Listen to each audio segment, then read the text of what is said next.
Hello, everyone, and welcome. Good morning, good afternoon, and good evening, depending upon where you are in the world. My name is Teresa Law, and I'm really excited to have you join us to talk about what's new in security and risk. I am the Product Marketing Manager for Risk. I'm going to be telling you a little bit about the new features in the release, and I'm joined by Scott Ferguson, who's going to be demoing them for you and bringing them to life. Mike Plavin, who will be talking about the security operations features, and Scott Lewis, who's going to be demoing those for you. Let's go over just a little bit about what to expect today. We're going to split the session in half. So the first half of that will be talking about governance, risk, and compliance, and the second half will be talking about security operations. We have a Q&A panel in the bottom portion of your screen. Please ask your questions there. We are really anxious to interact with you guys. We want to hear what you think, and we want to make sure we get to your questions. We'll be trying to answer the questions in the Q&A window, and if we have any time left, we'll hit the questions at the end. Anything that we don't get to answer, we'll make sure we follow up with you on the community. I'm going to start with governance, risk, and compliance. You can see our timeline here, and there's been a couple of changes in the last year. We've moved to a store release model. And the reason we did that is because we're working on being more agile, being able to deliver features more quickly for you all. So if you're on the most current release, you can take advantage of them more quickly. The newest release, which we just released last month, has some really exciting new features. The first three we're going to talk about in a lot more detail, and Scott's going to show you. And the next couple of them I want to hit right now, so that you're aware, because they are really exciting. The GDPR DPIA use case accelerator is something we've been asked for a while. It's going to help you with predefined templates, with basic packaging, and providing you with the elements that you need to be able to implement DPIA more quickly. We've introduced the SIG 2019 questionnaire. This is for vendor risk management. And we have some really interesting risk event enhancements. I haven't listed all of them here, but configurable approvals, new PA dashboards, and Basel reports. Security operations is also delivered through the store. So you're going to be able to take advantage of those new features more quickly also. The dominant themes of this store release are intelligent automation and ease of use. And you're going to see how we're extending these across the enterprise. There's a big focus at ServiceNow on using artificial intelligence and machine learning to improve the customer experience. And GRC has embraced this with the virtual agent, intelligent, consumerized experience. Any experience that slows down work is a problem, and we as employees expect a similar consumerized experience from our business applications that we get from our consumer apps. Chatbots are a common consumer experience that we've brought to GRC. The GRC Virtual Agent chatbot is an intelligent assistant that improves the user experience of everyday employees. Users can walk through the process of making standard requests like approving policy exceptions or reporting a risk event, with simple prompts in plain English, making GRC a user-friendly and seamless part of everyday work. We all know that unfamiliar or cumbersome user experiences are business disruptors, not business enablers. So the GRC chatbot really means is that all employees are more likely to look up policies, report risks, or compliance violations in a user-friendly format, and this improves the risk posture of the organization as a whole. We've predefined the GRC chatbot with some conversations, but additional conversations can be configured for basic GRC tasks, and this further increases the adoption. The next feature I'd like to talk about is policy acknowledgement. Here, we're trying to ensure that our customers have the ability to acknowledge policies much more easily. We hear from our customers that in many organizations, this is a time-consuming and error-prone and cumbersome manual process. for employees, for compliance managers, from business owners, and it's executed in silos. For compliance purposes, we all know that organizations must obtain the acknowledgement from a variety of departments that they understand and are adhering to various policies. And in many cases, it ultimately falls to employees to acknowledge. Currently, that's accomplished in a manual fashion using emails and tracking through spreadsheets. Evidence is stored on SharePoint sites or on local hard drives. It's time-consuming, error-prone, and the information is scattered and not easily retrievable. What organizations and customers have told us is that they need a user-friendly, standardized process to seek employee review and acknowledge for a broad range of functional policies. And you'll see this crosses the enterprise, HR, security, finance, and IT. Some examples are, what employees need to acknowledge is the code of conduct policy when an employee joins, insider trading policy, got to do that on a regular basis, travel and expense policy that outlines acceptable expenses and travel restrictions, and then really important these days, the privacy policy that dictates how employee data is handled. Having a central repository for information is essential from an audit perspective and to eliminate spreadsheets, but still provide a means to track and report on progress. This is something that we've been asked for from a lot of customers. So we're excited about being able to deliver it in this release. The next feature is another feature that we've been asked for. And again, we're really excited to be able to deliver this. And this is the last one I'm going to talk about before I hand it over to Scott to actually do some demos. But this is something that we're using to increase the productivity of employees. We all know answering a large volume of risk assessments or attestations separately can be tedious and time-consuming. Business control, risk, and entity owners are regularly asked to attest to having controls in place or to adhering to policies. They are also asked to fill out risk assessments so risk managers can gauge the organization's current risk exposure and identify new or emerging risks. In large quantities, the time required can be substantial. I think we probably all experienced this. We all know that regular attestations or risk assessments are necessary. It's a necessary part of managing an organization's exposure. But it should not affect an employee's productivity or performance. We're told by our customers that they need to continuously monitor and identify changes in risk or compliance, but in a more efficient way, such as organizing attestations and assessments by specific criteria, which Scott's going to be able to talk you through, and responding to them at scale. Some of the surveys and examples they've given us that departments may need to attest to are IT to see if change management is in place, finance to ensure the books are closed correctly, and sales at the end of a quarter to ensure no side deals are done.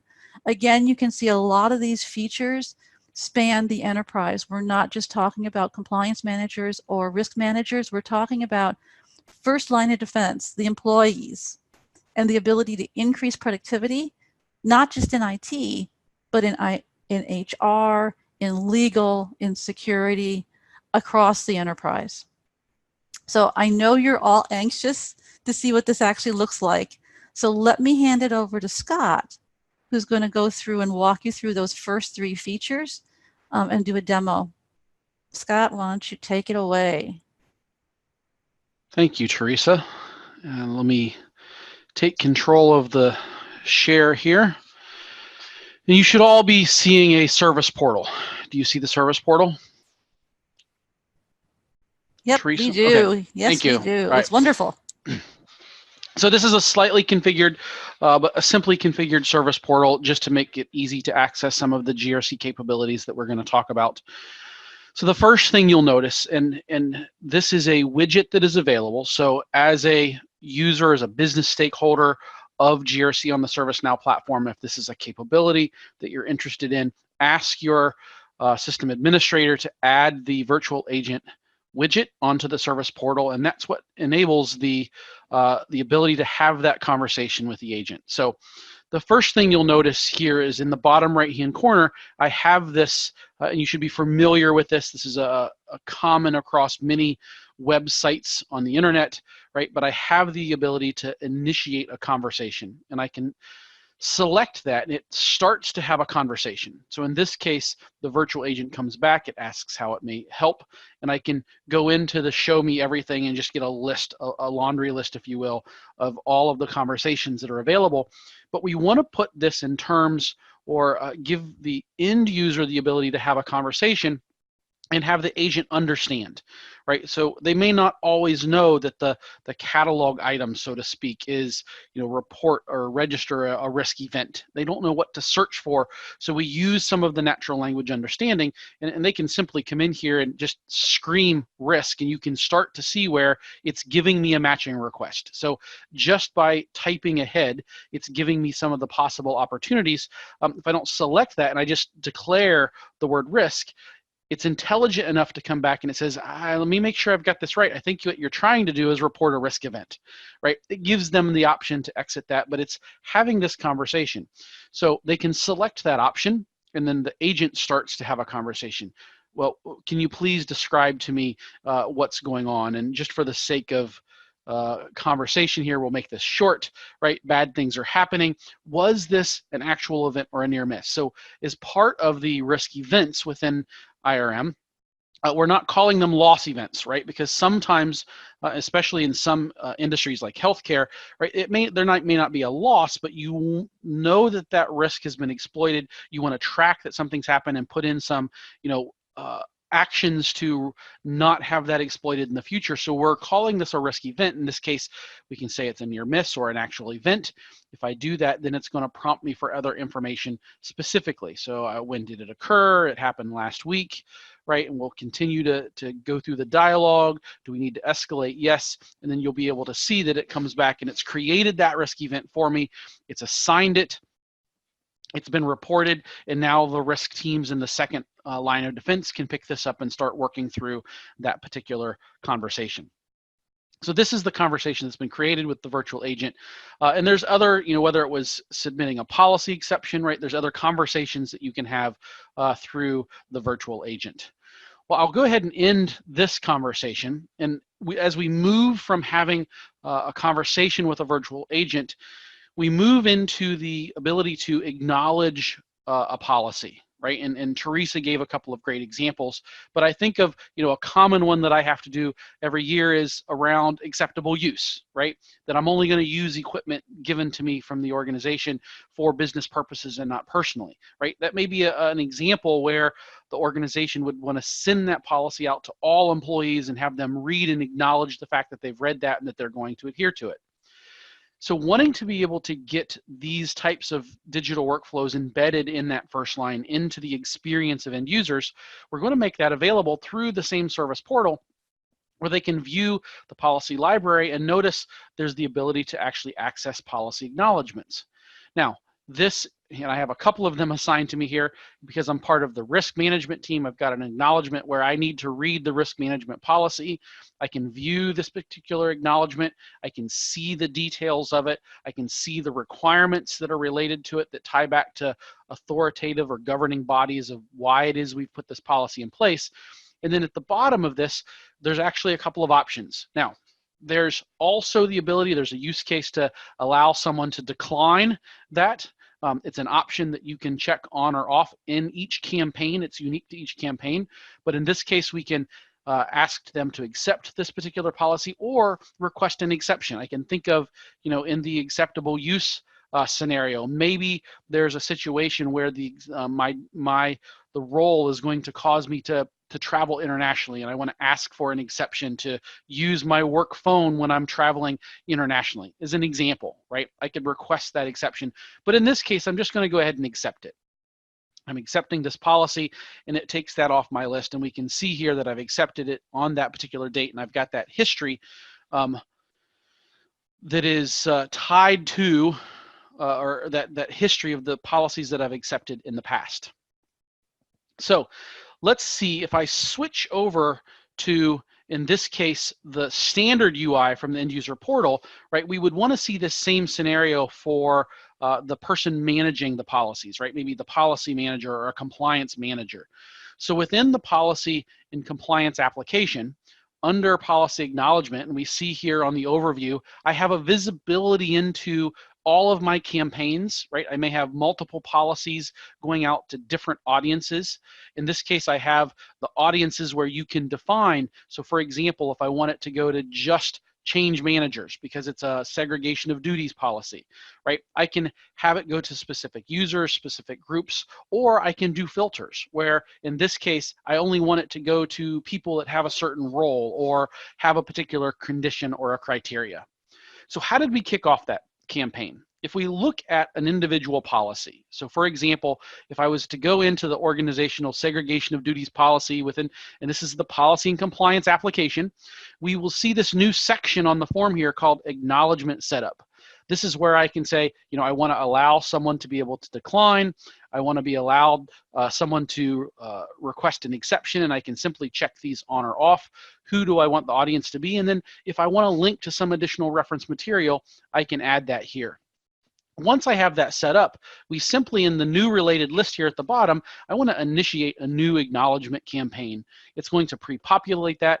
When do I want this acknowledgement to be good for? Maybe, you know, if you're going to do it for a calendar year or quarters or a fiscal year, right? I can pick the time frame that I want that acknowledgement to be good for. How long do they have to submit their request? And I'm going to go ahead and save this. Now, this particular one's only going to go to all change managers because it has to do with this particular policy. I've got this set up. I could have someone review it, or I can simply request acknowledgement.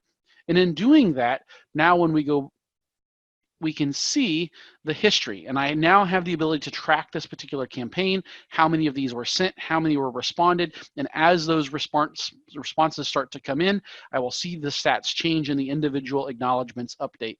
When I go back to my policy, right, we have that access and we can quickly see from the policy record itself some key statistics around the acceptance rate and the total response rate and accordingly.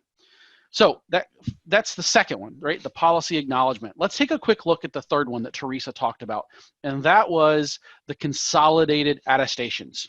So if I quickly switch back to the end user experience, right? And some of the feedback that we got was that our customers would say, you know, as a control owner, I get all of these attestations, right? And I have to go through each one of them individually, and I have to respond to that attestation, you know, and I go through and I may answer this and, you know, yes, I'm going to attach some additional evidence, right? And here's my evidence, and, you know, I see this, and we're going to go ahead and submit this. But the problem is that I have 100 of these assigned to me, right? And that's very time consuming. It's not easy for me to go through the process of attesting to all of these, especially when I may have multiple controls associated to the same entity, maybe the same server or the same application. There has to be an easier way to do this. So let's switch back to the standard user interface. So what we'll see here under the My Controls is we start with a new dashboard that talks about all of the outstanding attestations. And we can see that there's a lot of them pending out there for me to complete. And I don't want to have to go through each one of these individually. So when I look at the list of my attestations, and I can see there's one other slight update here where you can actually take the assessment directly from the standard UI, and it's going to give me a pop-up here, similar to the way you would see that through the service portal. So just a little tidbit there. But what we'll see here is I've got all of these different attestations, and I really want to complete these all at the same time. So I can simply select these from the bottom, and I want to group these together. And it's going to give me some options, right? So first of all, I want to provide the same response to all assessments, and that's the easy one, right? So I know all of them are together, and we can see by selecting that, it's going to group all 15 of those together and allow me then to answer that attestation at one time and provide all that evidence. However, if I own multiple entities, right? Maybe I own a couple of, I'm an application owner and I own a couple of different applications. I want to group them or separate them by application. So in this case, right, I can add this additional criteria and say, well, I want it separated by all of my entities.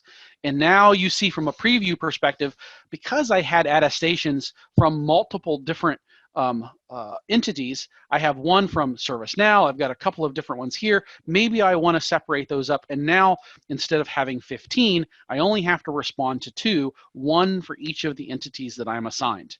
Now, I could also select the response type of provide different responses for each assessment. And instead of getting individual assessments where I have to go into an assessment, answer it, complete it, go back out to the list, get to the next one, go into it, it will give me all of my attestations in series. And I can just work my way right down the list, attaching all of the individual evidence, responding to each one of those independently. And in this case, we'll say I'm going to provide the same response to all by entity, and I'm going to go ahead and group those together. Now, what we'll see is we've given you a new application module here that allows you now to see that I have two attestations, one for each of my entity types. I can simply take that attestation from here. It's going to give me a link back to all of the individual ones. If I want to see exactly the details behind each one of these, I can see that. But in this case, I can go ahead and attach my evidence that would be a part of this particular attestation. Here's my evidence. And we're going to attach that to each one of these, and we'll provide the simple response.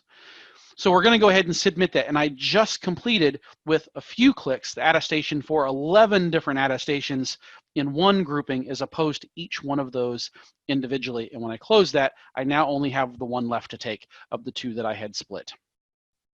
So Scott, you could do this in a couple of different ways, right? The example you gave us is you answer the question once, and then the responses get submitted to all the different attestations. And Yep. Then you also talked about how you could take and have one single UI and have all the different attestations one after the other in just one UI. So there's actually two different ways to do That's this. exactly right, Teresa. And that was really on that grouping option that we saw at the beginning. When I group those together, it was in the first question, there was two options there. And one gives me one response to answer all of them. The other one is give me all of them serial in one UI, so I can just work my way right down the list without the back and forth, in and out behavior that we saw before. And as the person who's taking the attestations, you can choose how to group these. Absolutely, because I did that from my list of, so within the UI, I went to my attestations and I selected the ones I wanted to group and then used those options to manage my work accordingly. Yeah, huge time saver. Yep, absolutely. Well, that's what I had from a demoing of the new features as part of this store release. I think unless there's any other questions, I think we're ready to turn it over to. We actually do. We do. Awesome. We have a couple questions, and we're a little bit ahead of schedule, so we're going to ask them now. We have two questions, actually maybe three. The policy acknowledgement that you talked about. Yes. On the left-hand side, you had in the navigation there. Did you have to activate anything to get those menu items? Good question. So as part of the way we're delivering content to the store is when you go to as your administrator, so you'll have to work with your administrator to add these, but essentially you go to the plugins, and what you'll find is that, and I'm not signed in as administrator at the moment, so I can't go to it, but hopefully you can follow the dialogue here. The administrator can go to plugins, which is part of an administrative capability in the platform. And then they have three options, right? They have a list of, here are all of the not installed plugins. Here's a list of all the installed plugins. And then the third option, which is brand new, is show me all of the ones that are updated. So if you've already got policy and compliance installed within your environment, if you go into the plugins and select the updated option, you'll see that there's now a new update to policy and compliance, which includes these new policy acknowledgement capabilities that we're talking about here. Apply that update like you would apply any other upgrade of content coming from ServiceNow, and it will add these new capabilities into your policy and compliance application. And then this actually is a good point. When you go there to look at the different plugins that are available, yes, you can see which instances, which versions they are applicable for, correct? Absolutely, and I will sign out very quickly to answer your question. So for example, one of the next question is GRC attestations grouping available in Madrid? And what I wanted to point out was, honestly, I don't know. Well, maybe we'll find out here. I know for a fact it's available for New York, but you have to be careful when you do try to download those plugins that you do want to check to make sure that the instance that you have, the feature is available for that, because it isn't available for every back release that we have. Yep, So and It is going to tell you. So when you see here, these are the filters I've signed out as me as a GRC user. I've signed back in as the administrator. Here's those options I was talking about. Now, in my environment, unfortunately, the 20-some different updates I have applied, most of those in my environment. But if I select GRC and I filter on that, what we'll see is the list of GRC applications. And again, this is an administrative capability. Down here on the policy and compliance, you'll actually see the version. You'll have a new, and the fact that it's installed. But when you go to install this, it's going to tell you what versions it's compatible with. So our store release is compatible with the New York release. We can confirm this, but I'm pretty sure it's not backwards to Madrid. It's for New York and going forward. I don't believe it is either. And we'll actually check on that and get back to you. Laura asked that. We'll be back to you, Laura, but your admin can look also if they get online and just do exactly what Scott did. Yes. And then we have our last question. Does the creation of a risk event create a risk in the risk register? Great question. So the risk event is not a risk object. It is essentially a task type record. So when you filter on risk in the left-hand navigator, now again, I'm signed in as administrator, so you're going to see some additional admin things here that you may not see if you're not, but you've got the risk application, and within the risk application is where you're going to see things like your risk library, the risk register, which is all of your risks. But in addition to that, risk events, which is a completely different application, which is really a task-based type of record. So in this case, you would relate a risk event, and if I open up all of these events, what you'll see is that event is a child record. So it's a child record that has a parent risk that it was associated with. So I've got a risk that's been exploited, and you can see here I'm looking at a particular risk event. I can see, in this case, the information that may go with that, but from here we'll have a link back to what its parent risk was, or it could actually have a couple of risks that it's related to. So if you've had something like a data breach where they've accessed a system inadvertently, or and they shouldn't have, you may have the loss of integrity or the loss of confidentiality of data risk. The event would relate to that particular risk so that you can manage the activities around those task activities corresponding to that event. But it's a task-based record that is associated to the risk objects. Yeah, so a risk event is not going to be in the risk register, but it will be associated with a risk that is in the risk register. Absolutely. All right, and I think that is all the questions that we had. And I think now Scott was going to say. So as a recap, right? So we very quickly covered the virtual agent, right, with the chatbots, which is getting that type of activity to your end users, allowing them to submit policy exceptions, register risk events, and generating demand into your GRC processes as part of that agent, and making it in simple terms, easy to use interface. We also talked about policy acknowledgement, huge capability, right? We've already had policies in the GRC space for quite a while, giving us that ability to push them out and mandating that all employees, or whatever subset of employees we want to send them to, acknowledge the fact that they've read it. If they can't comply with it, to generate that policy exception and kick off that workflow, because the policy exceptions had been there before. And then finally, the attestation consolidation, which was by huge demand from our customers to really help that first line of defense expedite the work that they have to do in consolidating the attestations of controls within the environment. And that's pretty much the wrap up of what I covered during the demos. And I think we're now going to turn it over to Mike to talk about security operations. Absolutely. Thank you very much. Thanks very much, Scott and Teresa. I appreciate it. Hey, everybody. My name is Mike Plavin, as Teresa said in the beginning. And let's get into what is new for the November store release for security operations.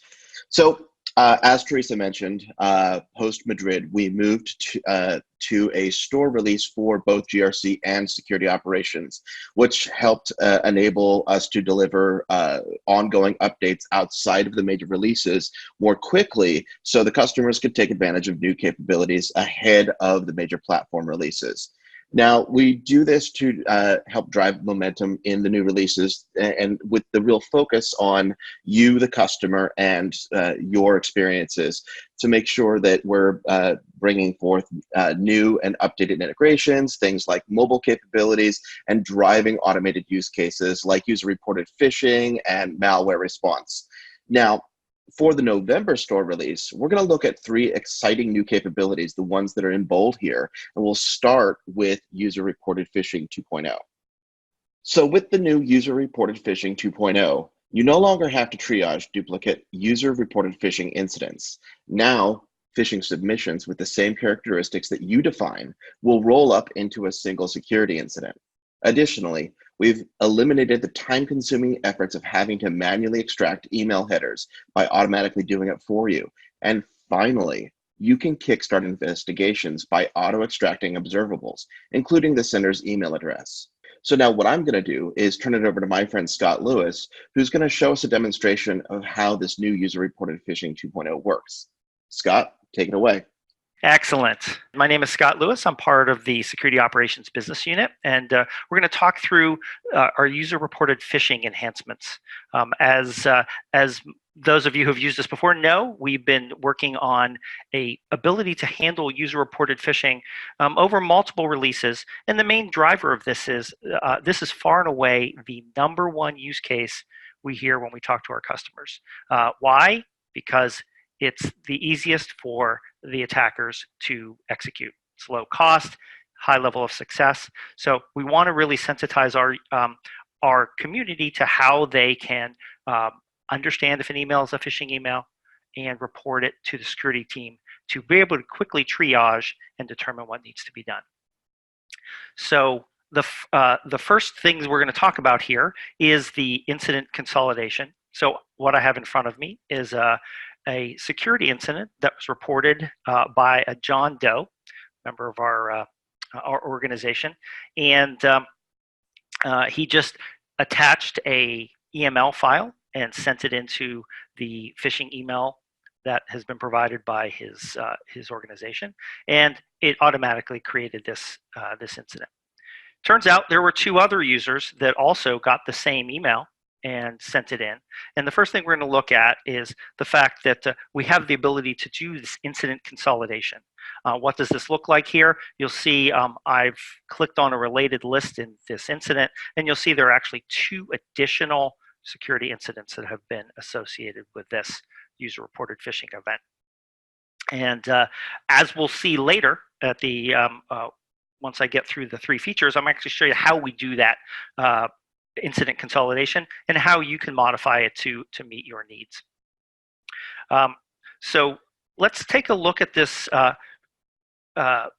Firstly, in this release, we've added a new table, and that's associated phish emails.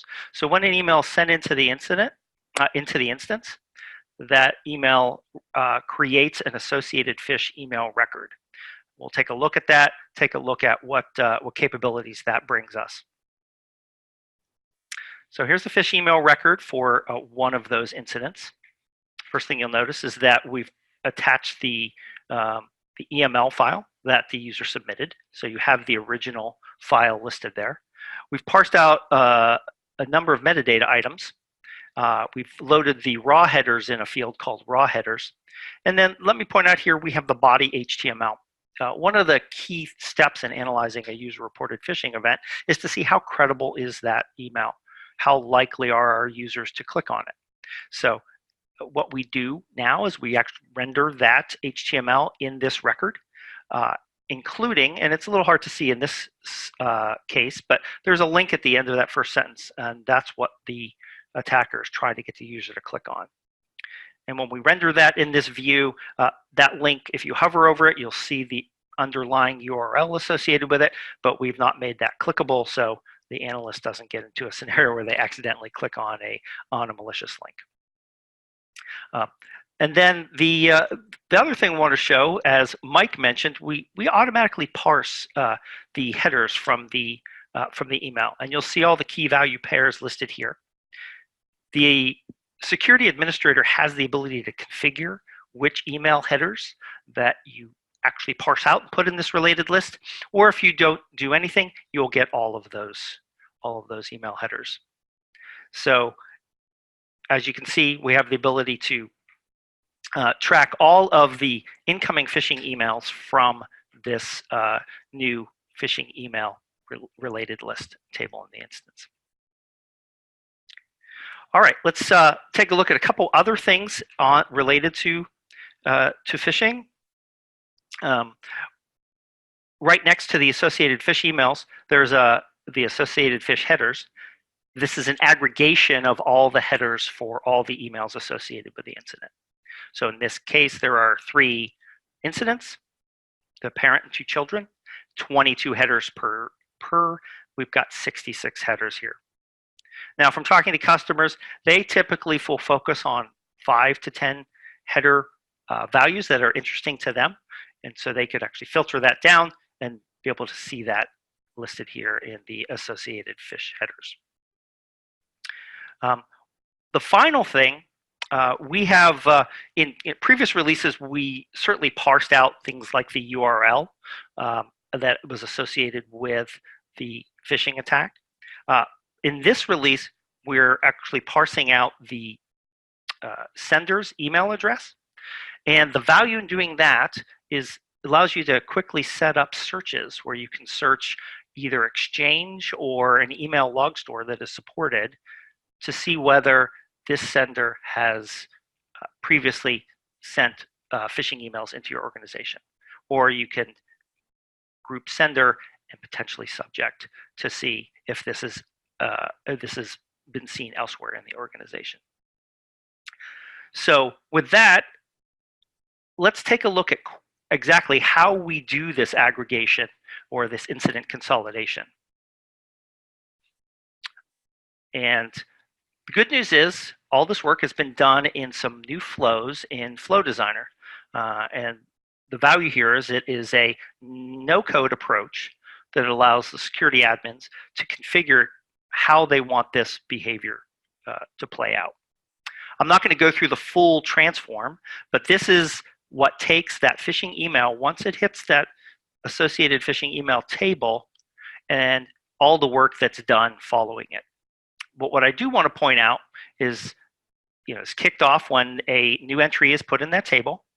Second thing is it looks for a system property to determine whether you have configured the system to do this incident consolidation or not. And if you have, it then drops into the phishing email aggregation subflow. So I'm going to quickly show that subflow, and then we'll wrap up the improvements in the user-reported phishing, and we'll start talking about, Mike will talk about vulnerability response. So here's that subflow. And again, you'll see a condition builder here. This is the condition that is used to determine whether the email that we're analyzing matches any existing emails that have already been received by the system. So there's, we're actually looking in this scenario only for situations where the security incident has not been closed. So we want to make sure that we're associating new reports to security incidents that are still open. And then down here, you'll see a couple conditions that have been used to determine the match criteria. The first is maybe a little hard to see because this is a read-only subflow, but you'll see the subject here. It's looking to see if the subject matches between the email that has just been received and any emails that exist in the phish email list already, and also the from address or the sender.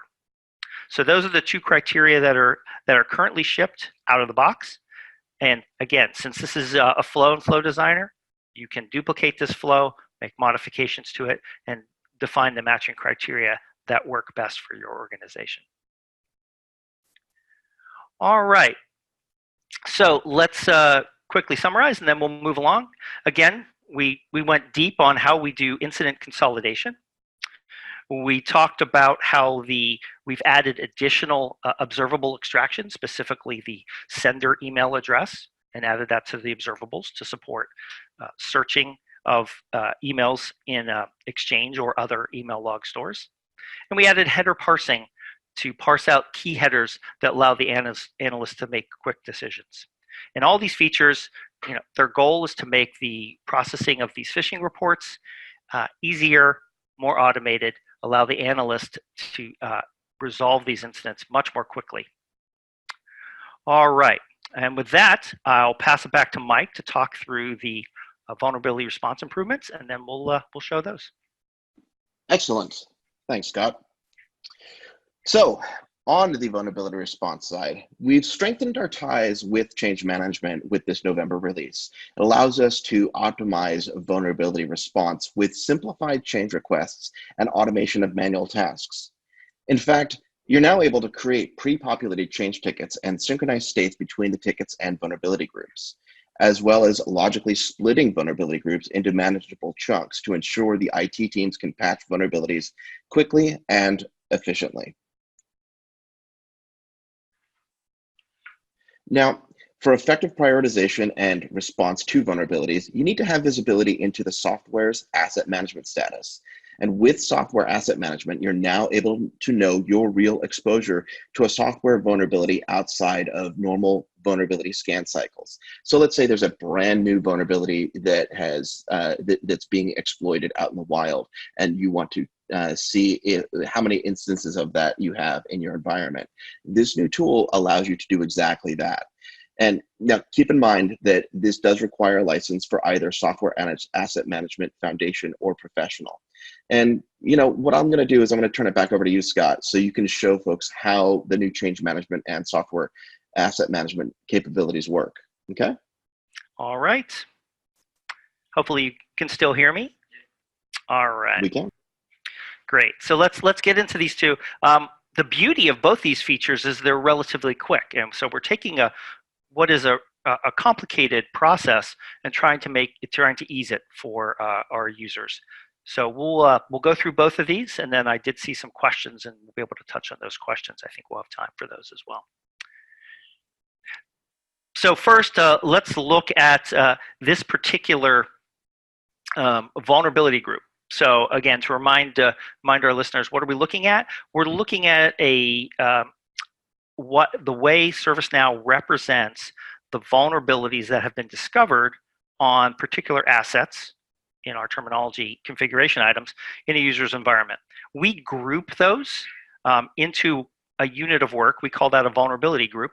And in this particular case, we typically group it by the vulnerability and some other characteristics. Our customers might group by the type of asset, geography, other things.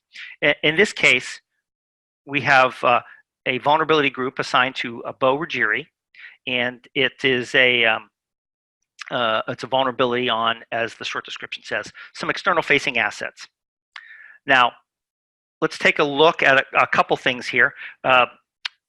Listed below are the vulnerable items. In other words, these are the instances of that vulnerability. You can see that for each one of those, that vulnerability exists on a separate configuration item. The other thing to note is that since this is a Windows, Microsoft Windows vulnerability, we have solution information. So we have information from Microsoft that describes what is the way to rectify this particular vulnerability. So this is great. Bo, who works in the Windows Server support, is responsible for taking action to remediate these vulnerabilities on these hosts. But in order to align with the organization's processes, you need to create a change request. Now, in prior releases, we did have a very simple change request integration. In this release, we're now allow the user to create a full change request. And that's done just by clicking the Create Change button. And what that does is that gives you a form you can fill out to provide all the information needed for the change. And we'll just walk through the fields on these forms and actually create that change. So the first thing is to determine whether all those vulnerable items or all those instances of vulnerabilities on different configuration items should be included in this change or not. We have the opportunity to define a condition that will determine which of those vulnerability items will be mapped into this change request. In this case, I'm just going to leave it as all. It's a small group, and they all match. Second thing on this form you can see is whether we associate the configuration items to the change request. And by default, we do that. It makes it very straightforward to then capture all that information in the change request, kind of speeding the IT remediation process. And finally, in the top part of the form is what type of change do you want to do?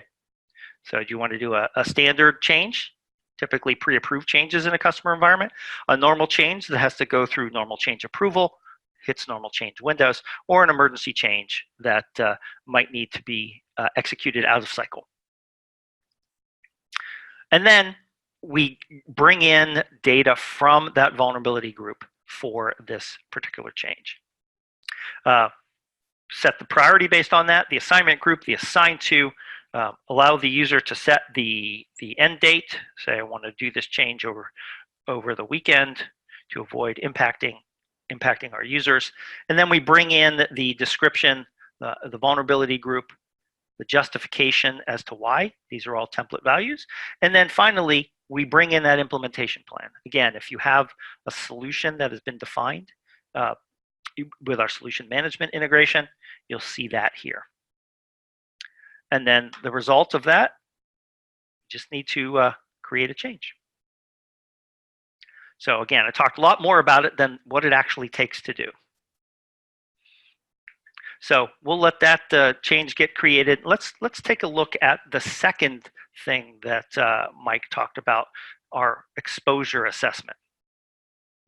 So typically for to determine whether you have a vulnerability on a host, typically that involves a scanner must have some definition of that vulnerability, and it must be able to identify it on a host through a scan. Both of those things take time.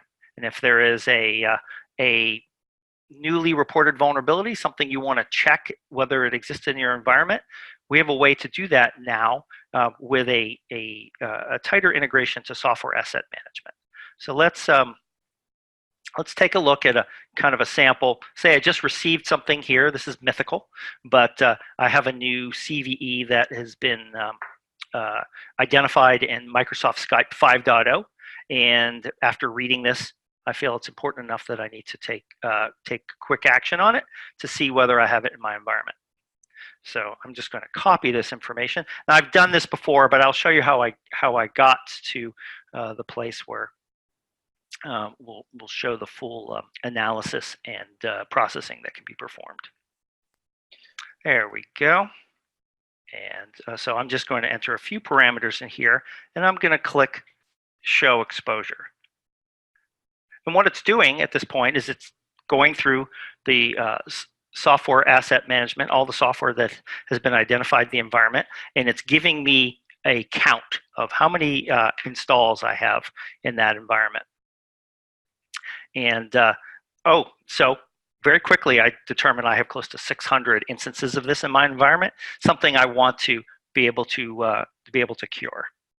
So if I then want to move to creating the vulnerable items and the vulnerability groups and all the other artifacts to then push this through the change process that I just discussed, I can click on Create Vulnerable Item. You have the opportunity to identify an existing vulnerability or a new one. And you'll see I previously copied that CVE ID. Had to modify it so it won't conflict with something that already exists in the system. And then I'm just going to take this text from this so I can now create that. And then I would click on this. This takes a couple minutes to run. So instead of actually running that, let's take a look at the results of that. And here is a record that I just ran recently for that same one. And you'll see some additional related lists that appear. First off, that vulnerability that I specified as part of the exposure assessment is listed here. Same text that I put in here.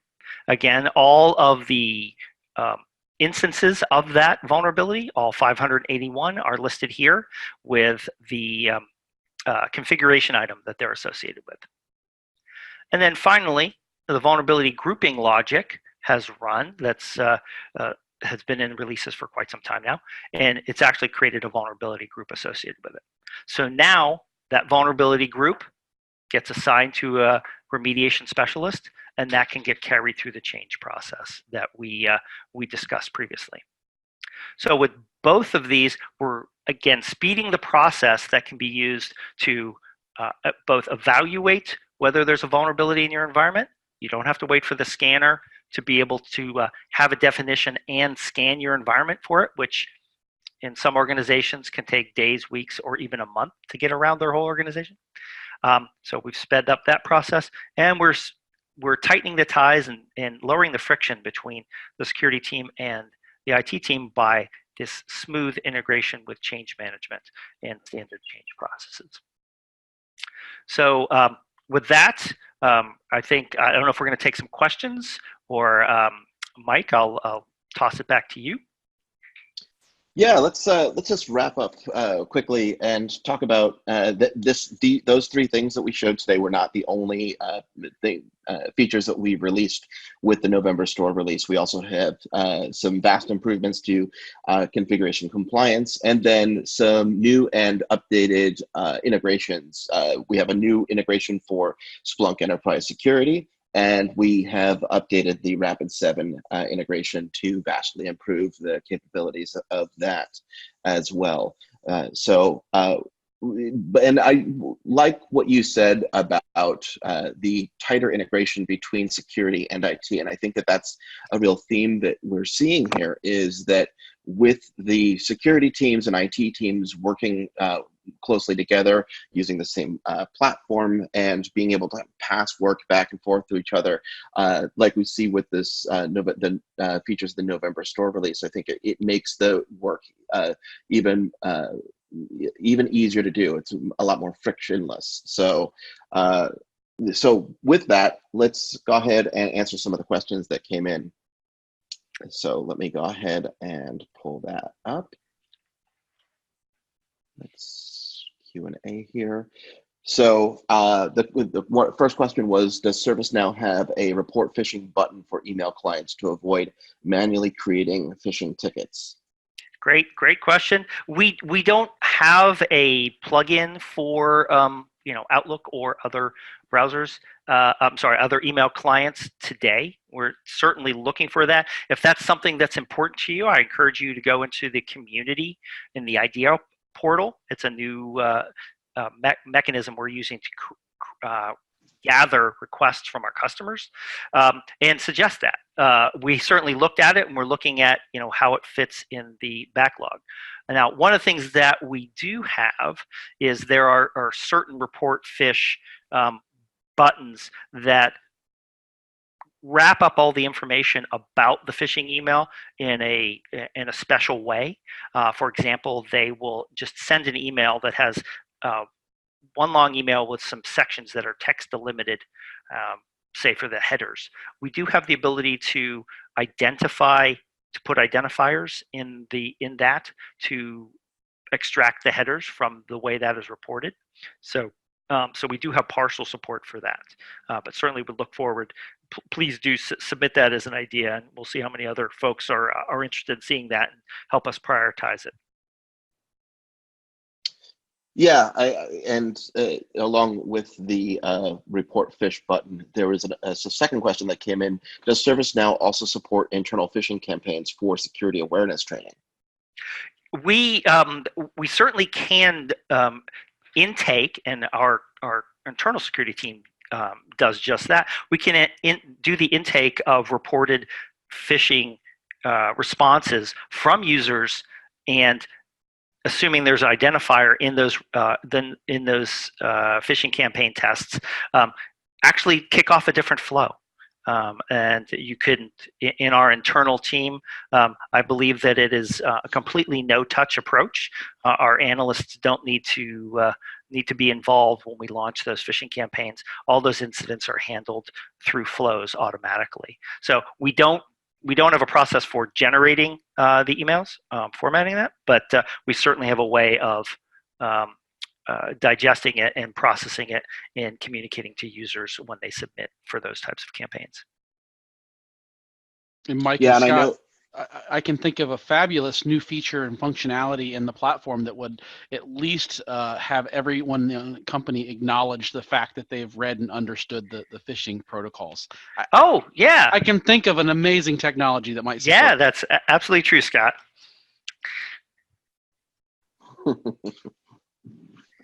So, so moving on, the next question was, I'm assuming the flow is triggered by selecting phishing category. So selecting the phishing category, can it still parse email headers without that having to use that category? It actually, interestingly enough, this is separate from the phishing response flow, which does trigger off the category. This flow that I demonstrated today only triggers off a new email being dropped into the phishing email in the email attachment table. So you can do whatever you want with that, and make modifications to that. So it could trigger a different type of incident if you'd like. Hopefully that answers the question. And then can the functionality be associated to a security request instead of a security incident with regards to phishing? Since all this is built into flows, you certainly could modify the flow to do what makes most sense for you. We targeted at the incident primarily because that's where we already have all of our existing automation for phishing responses. But there would be nothing that would prevent you from targeting at modifying the flow to target at a security request, knowing that security requests don't have all the built-in automation associated with them. And then the second part of the question they asked was, does this also cover phishing emails with attachments? Yes, it does. Yes, Yep. It does. Yep.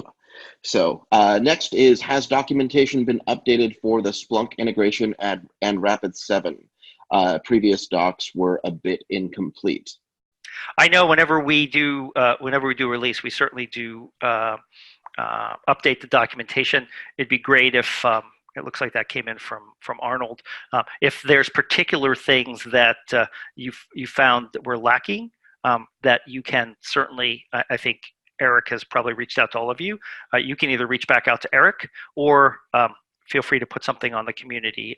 We've been pretty good at responding to things that get posted in the community. We can take that feedback.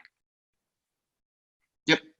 And finally, Laura asked, where is the New York release on this roadmap slide?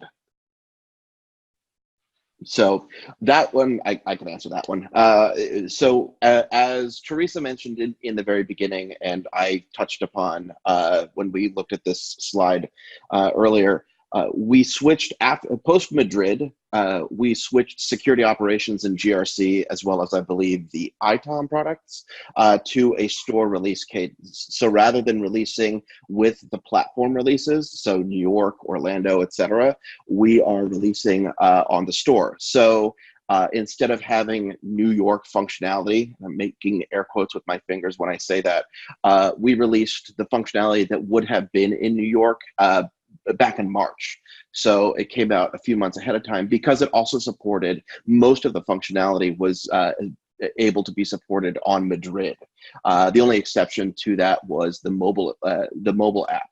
That functionality was the only thing that you weren't able to do in Madrid. It needed to wait until the New York platform release. But things like the security operations efficiency dashboard, vulnerability solution management, all of those were technically part of New York, but they were released back in March. Similar to what we're doing with the November store release, this is functionality that if we were still on a platform cadence, you would be seeing these in the Orlando release. But because we're able to release these ahead of time and ahead of the platform, and they are also supported in New York, that we've released them. Well, it was last week that they were released to the ServiceNow store.